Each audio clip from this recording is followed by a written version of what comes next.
There's something special about being in your own bubble whilst moving through the city. Cut in and out and go through it in the car. Some of my most contemplative moments.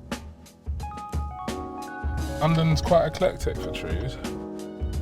They represent place, right? So a tree growing up here soaks up, quite literally, our breath, accumulating more remnants of people, you know.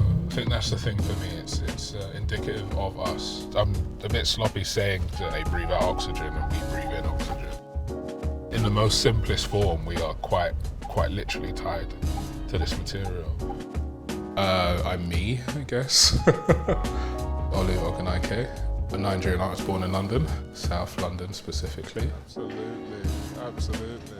I tinker and I think with my hands, but I trained as a kind of conceptual artist. There's a kind of malleableness in terms of handling materials and thinking conceptually about how they can be applied.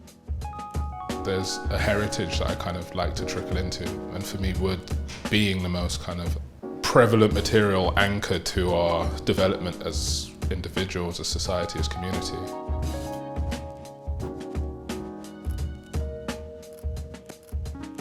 The images that I document, for instance, or reprint in charcoal wouldn't come to fore if it wasn't for the tables, chairs, and moments spent around dinner tables with loved ones, my friends, and everything else. Quite literally all iPhone images of me and friends. An image can be good, but then also the moment could be good. Just sat on a park bench in Nunhead a couple Christmas Eves ago. Also, I forgot to say, fun fact, I'm allergic to wood. The chipboard is made of veneers that wouldn't have been made into tables, chairs, and everything else. So I like that association, that play of like the potential of the convivial moments that I have in the chipboard. London's friends and family. And familiarity, but in its ever-changing way. It's a city that always changes.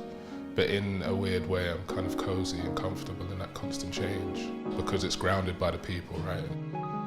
It's the people that make the city.